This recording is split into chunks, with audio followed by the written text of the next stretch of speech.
बिस्मिल्लाहिर्रहमानिर्रहीम अस्सलाम वालेकुम रहमतुल्लाहि व बरकातुहू। आज हिस्सा नंबर 2 है फ्यूचर इंडिफिनिट टेंस का, यानी आज हम इसकी मशक करेंगे ताकि हमें समझ आ जाए कि जो भी फ़िक्रे इसमें इस्तेमाल होते हैं वो किस तरह के होते हैं और उसकी साख्त उसके फ़िक्रे को हम किस तरह अंग्रेज़ी में तब्दील कर सकते हैं। तो पहले नंबर पर जो फ़िक्रा है वो है कि हम बज़रिया जहाज़ कराची जाएंगे। हम बज़रिया जहाज़ कराची जाएंगे। तो ये फ़िक्रा अगर आप अंग्रेज़ी में तब्दील करना चाहें तो किस तरह होगा कि हम के लिए हम जो लफ्ज़ लगाते हैं अंग्रेज़ी में वो क्या है, वी। तो वी के साथ हम जो हेल्पिंग वर्ब लगाते हैं वो क्या होता है, विल, और शेल में से हम उसके साथ शेल लगाते हैं। यानी वी शेल क्या, गो टू, जाएंगे कहाँ, गो टू, कहाँ जाएंगे, कराची। कराची किसके ज़रिए, जहाज़ के ज़रिए, यानी बाई ईयर, यानी we shall go to Karachi by air. ये बात जहन में रखें कि जब भी हम बज़रिया जहाज़ का जिक्र करेंगे या जहाज़ के ज़रिए जिक्र करेंगे तो वहाँ हम बाई ईयर लगाएंगे। यानी मिसाल के तौर पर हम बज़रिया जहाज़ कराची जाएंगे या मैं बज़रिया जहाज़ कराची जाऊँगा, I shall go to Karachi by air. ठीक है, बाई ईयर। तो ये बात जहन में रखें कि जब भी हम बज़रिया का जिक्र करते हैं कि बज़रिया जहाज़, तो हाँ हम क्या लगाएंगे, बाई ईयर इस्तेमाल करेंगे। दूसरे नंबर पर है कि मैं आपका एहसान हमेशा क्या करूँगा, याद रखूँगा। मैं आपका एहसान हमेशा याद रखूँगा। तो मैं के लफ्ज़ हम लफ्ज़ लगाते हैं वो क्या है, आई। आपका एहसान हमेशा याद रखूँगा। आई के साथ हम क्या लगाते हैं, शेल। क्यों, क्योंकि फर्स्ट पर्सन के साथ यानी जो कि आई हैं या वी हों उसके साथ हम शेल लगाते हैं। तो आई शेल क्या, हमेशा आपका एहसान याद रखूँगा।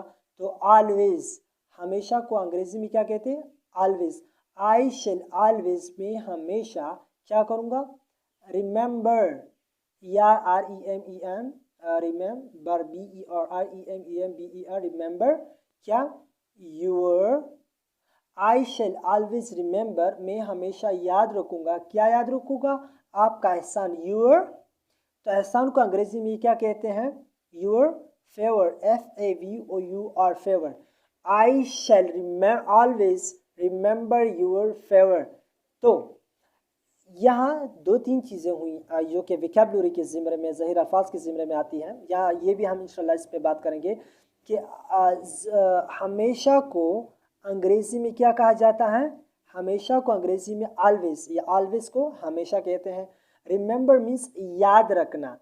ठीक है, तो जो याद रखना, तो जो भी आपसे पूछे कि याद रखने को अंग्रेज़ी में क्या कहते हैं, रिमेंबर, और हमेशा को ऑलवेज, और एहसान को, एहसान के, एहसान जो आपको कोई आप पे एहसान करे, कोई आपके साथ, जिसको हम पश्तो कहते हैं शगड़ा चिदर सराव की नो, जो भी आपके साथ एहसान करे तो एहसान को अंग्रेज़ी में कहते हैं फेवर, FAVOUR, फेवर। तो I shall always remember your favour, मतलब क्या है कि मैं आपका एहसान हमेशा याद रखूँगा। तीसरे नंबर पर कौन सा है, तीसरे नंबर पर है कि वो अपने उस्ताद साहिब की नसीहत पर ज़रूर अमल करेंगे। वो अपने उस्ताद साहब की नसीहत पर ज़रूर अमल करेंगे। यहाँ इस फ़िक्रे को तब्दील करने से पहले एक बात जहन में रखें कि जब भी आप किसी भी उर्दू के फ़िक्रे में ज़रूर का लफ्ज़ देके, यानी फ्यूचर इंडेफिनिट टेंस के फ़िक्रे में अगर आप ज़रूर का लफ्ज़ देके, सिर्फ फ्यूचर इंडेफिनिट टेंस की मैं बात कर रहा हूँ, बाकी की मैं बात नहीं कर रहा हूँ, इस पर हम इंशाल्लाह अगले के वीडियोज़ में बात करने वाले हैं कि वहाँ हम क्या इस्तेमाल कर सकते हैं।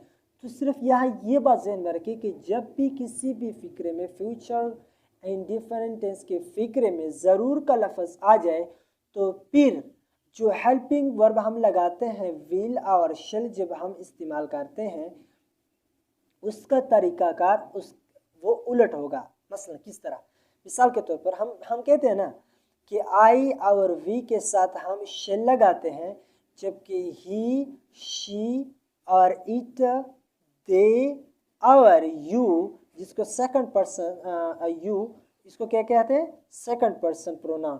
तो यू और इन सबको क्या कहा जाता है, ही, शी, इट और दे, इसको थर्ड पर्सन और इसको फर्स्ट पर्सन। तो फर्स्ट पर्सन के साथ हम शेल लगाते हैं और सेकंड और थर्ड पर्सन के साथ हम विल लगाते हैं। लेकिन जब ज़रूर का लफ्ज़ किसी भी फ्यूचर कंटिन्यूस के फिक्रे में आ जाए, लफ्ज़ ज़रूर आ जाए, तो हम फिर क्या करते हैं, हम फिर इस तरह करते हैं कि सेकंड और थर्ड पर्सन के साथ हम शेल लगाते हैं और फर्स्ट पर्सन के साथ हम विल लगाते हैं। मिसाल के तौर पर ये फ़िक्रा भी दिया गया है, ये फ़िक्रा हम इसको तब अंग्रेज़ी में भी तब्दील करते हैं और देखते हैं कि यह लफ्ज़ ज़रूर आया है तो हम किस तरह इसको तब्दील करते रहेंगे, तब्दील करेंगे। तो वो अपने उस्ताद साहब की नसीहत पर अमल ज़रूर करेंगे। तो करेंगे मतलब क्या है, जमा है, यानी दे और दे के साथ हम आमतौर पर क्या लगाते हैं, विल लगाते हैं। लेकिन यहाँ हम शेल इस्तेमाल करेंगे, क्यों, क्योंकि लफ्ज़ ज़रूर आया है। तो दे शेल क्या अमल करने को अंग्रेजी में क्या कहते हैं, एक्ट अपॉन,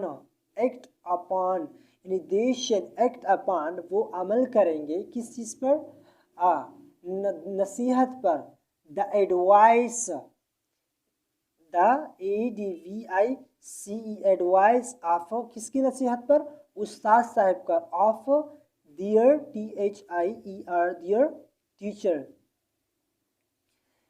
दे शेल एक्ट अपॉन, वो अमल करेंगे, द एडवाइस ऑफ, नसीहत पर, वो नसीहत पर अमल करेंगे, किसके नसीहत पर, दियर टीचर, उसके उस्ताद साहब की। यानी वो उस्ताद साहब की नसीहत पर, अपने उस्ताद साहब की नसीहत पर अमल करेंगे।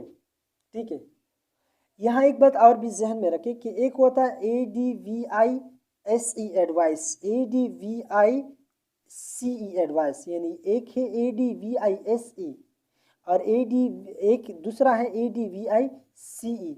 ये क्या है, ये नाउन है यानी इसम है, और ये क्या है, ये वर्ब है। इसमें फ़र्क ये है कि जब हम नाउन की बात करते हैं, ये नाउन यानी न सिर्फ नसीहत की बात करते हैं, नसीहत जो कि यहाँ है कि इस फिक्रे में भी है, जब हम नसीहत की बात करते हैं, सिर्फ नसीहत, तो यहाँ फिर हम लगाते हैं ADVICE advice.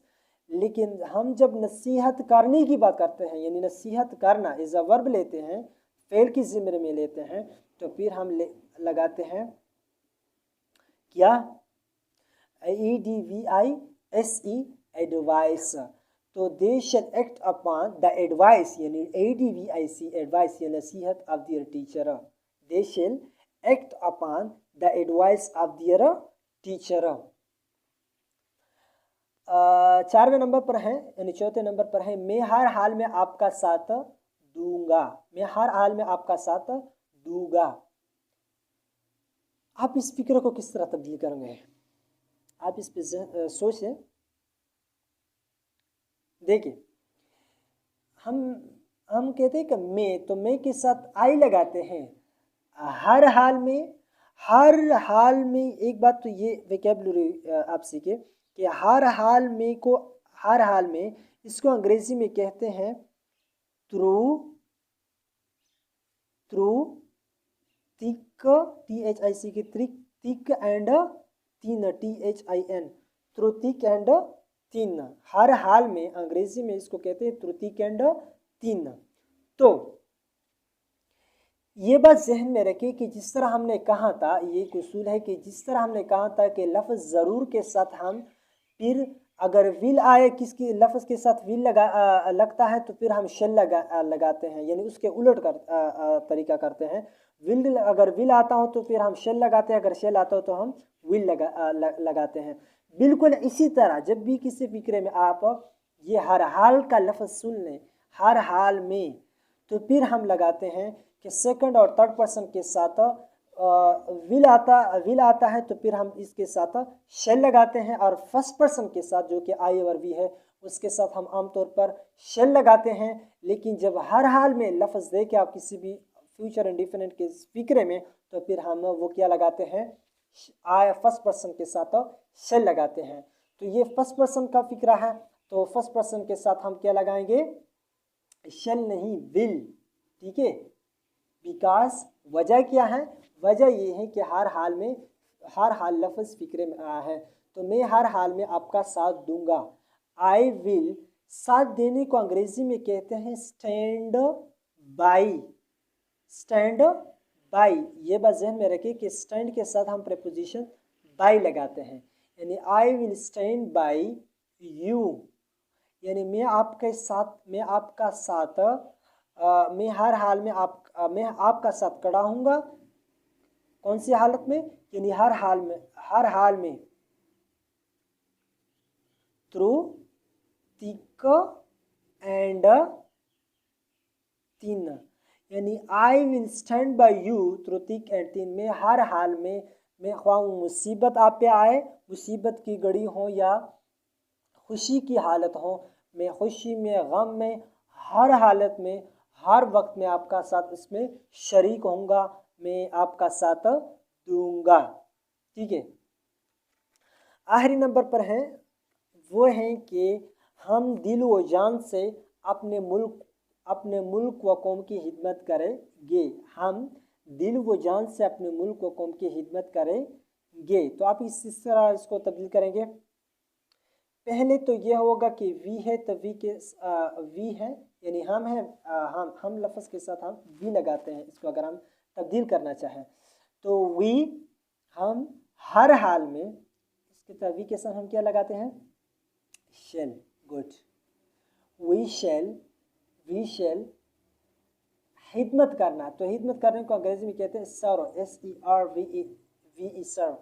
We shall serve, हम खिदमत करेंगे किसकी, अपने मुल्क की, our country. We shall serve our country, अपने मुल्क की, एंड नेशन, और अपने कौम की, NATION nation, NATION nation. We shall serve our country and nation, यानी हम अपने मुल्क व कौम की खिदमत करेंगे। कब, किस चीज़ के साथ करेंगे, दिल व जान से। तो दिल व जान को हम कहते हैं अंग्रेजी में heart and soul, HEART, heart and soul, SOUL, soul. We shall serve our country and nation, heart and soul. We shall serve our country and nation, heart and soul, यानी हम दिल व जान से अपने मुल्क व कौम की खिदमत करेंगे। तो खिदमत करने को अंग्रेजी में क्या कहा जाता है, सर्व, खिदमत करना। यानी ये भी वोकैबुलरी हुई। अपने कौम व मुल्क की कौम को कहते हैं नेशन, और दिल व जान को अंग्रेजी में कहा जाता है, हार्ट एंड सोल। तो ये है हमारे आज की वीडियो। इंशाल्लाह अगले वीडियो में, अगले हिस्से में हम मज़ीद कुछ फिक्रे करेंगे। इसके साथ उस्मानुल्लाह को इजाज़त दीजिए। अस्सलाम वालेकुम रहमतुल्लाहि व बरकातुहू।